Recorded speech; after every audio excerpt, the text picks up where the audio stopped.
फागुन में यही सन मिली ना सुतारा रे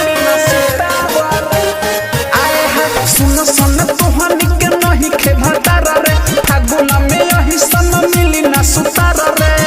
यारे फागुन में फरहु वाले कौन करी कि यारे तोहनी ही में से बता दे रे छोड़ी होली में हमारे गिर कौन धरी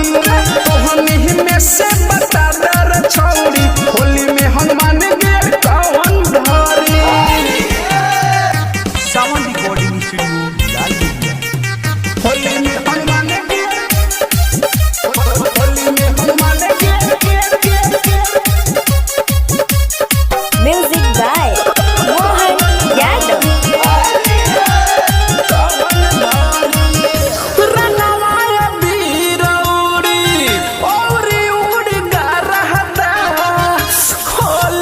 छोड़ी सन के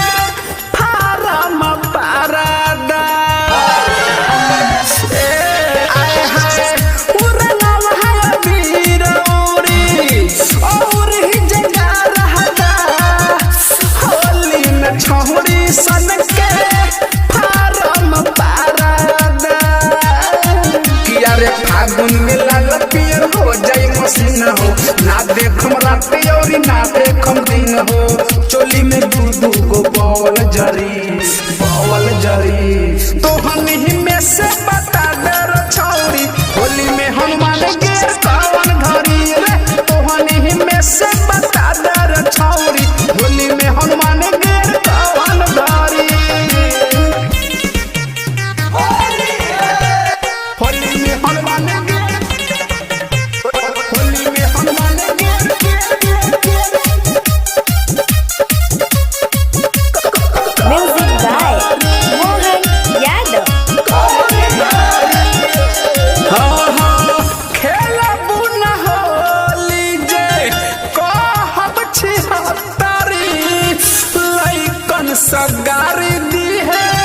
कही सत भत्तरी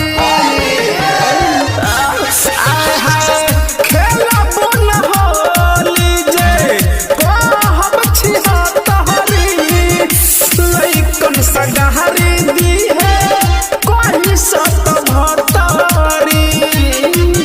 यारे इनके मनोहर भासुधर में अंदर ले जाई बोला कर रंग डाले लायंगा हमरा रंगावा से चोली फचर फचर करे कि यारे तोहनी ही में से बता दे रे छोड़ी होली में हनुमान के कौन धरी रे